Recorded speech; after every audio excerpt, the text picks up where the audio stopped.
मेरे स्टूडेंट, तो आज के सेशन में पढ़ने वाले हैं तत्वों का आवर्त वर्गीकरण।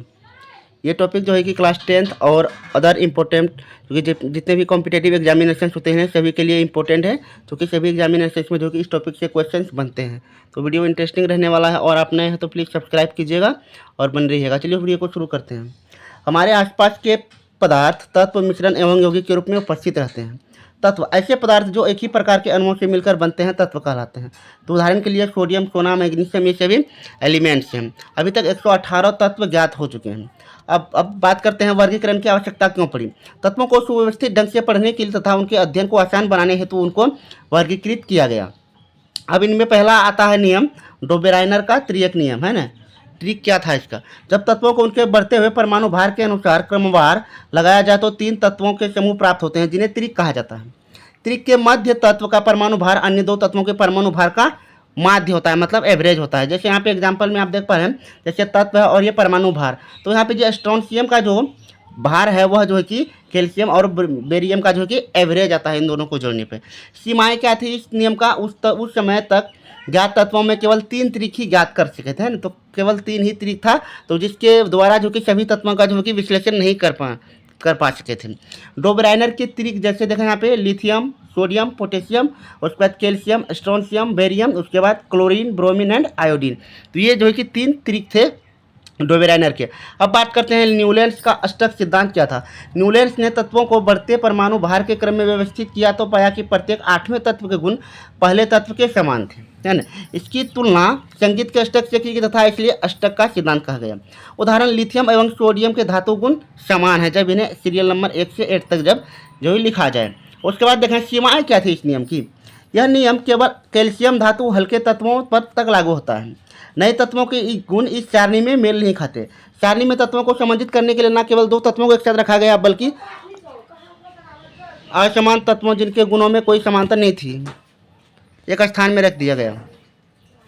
अब जैसे यहाँ पे देखें दिया गया है,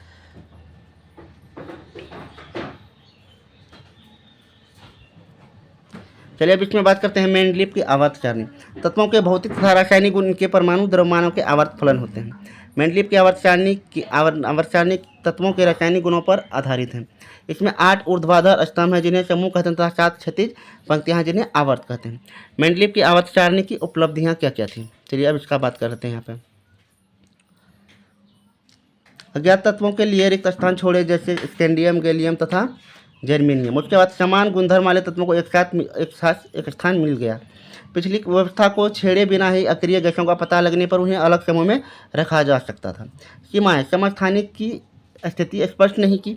हाइड्रोजन का स्थान निश्चित न होना, कुछ तत्वों का परमाणु द्रव्यमानों के अनुसार अनुचित क्रम हो जाना। तो ये सब जो कि मेंडलीव की सीमाएं थी। चलिए अब अभी हम लोग देख लेते हैं यहाँ पे मेंडलीव की आवर्त सारणी जो उस समय की थी, अभी दिखाते हैं इसमें। जैसे यहाँ पे देख पा रहे हैं पूरा ये जो कि उस समय का बना हुआ है। अब इसमें आगे बात करते हैं आधुनिक आवर्त सारणी जो अभी हम लोग पढ़ते हैं उसको, जो कि तत्व के परमाणु द्रव्यमान की तुलना में उसका परमाणु संख्या अधिक आधारभूत गुणधर्म है। आधुनिक आवर्त नियम के अनुसार तत्वों के गुणधर्म उसके परमाणु संख्या का आवर्त फलन होते हैं, है ना। और ये जो है कि मोस्टली ने जो है कि ये नियम भी दिया है पीरियोडिक टेबल में। तो आप यहाँ सारा पीरियोडिक टेबल है आप देख पा रहे हैं। उसके बाद बात करें मेंडलीव की आवर्त सारणी के दोष आधुनिक क्या है।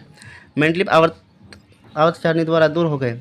समस्थानिकों की स्थिति समान परमाणु संख्या वाले तत्व एक स्थान पर समान समूह में रखा गया। कोबाल्ट जिसकी परमाणु संख्या 27 है वह निकल परमाणु संख्या 27 से आएगा। परमाणु संख्या सदैव पूर्ण संख्या होती है। हाइड्रोजन व हीलियम के बीच कोई तत्व नहीं जाएगा। परमाणु संख्या को जेड से निरूपित किया जाता है। उसके बाद आप लोग यहाँ पे देख पा रहे हैं पूरा जो है इसमें दिया गया है पूरा एनालिसिस, जैसे lithium, beryllium, barium, carbon and nitrogen, इन सभी तत्वों में कोषों की संख्या समान है। एक समूह के सभी तत्वों में संयोजी इलेक्ट्रॉन की संख्या समान होती है। समूह एक है ना, मतलब आप देख पा रहे हैं एक समूह के सभी तत्वों में संयोजी मतलब वैलेंसी इलेक्ट्रॉन के नंबर जो कि सेम रहता है। चलिए अब आगे देख लेते हैं। सभी तत्वों में संयोजी इलेक्ट्रॉन की संख्या समान एक होती है। समूह में नीचे जाने पर कोषों की संख्या बढ़ती है। किसी विशेष आवर्त में पाए जाने वाले तत्वों की संख्या इस पर निर्भर करता है कि किस प्रकार इलेक्ट्रॉन विभिन्न कोषों में भरे जाते हैं। विभिन्न कोषों में भरे जाने वाले इलेक्ट्रॉन की संख्या के आधार पर आवर्त में तत्वों की संख्या बताते हैं।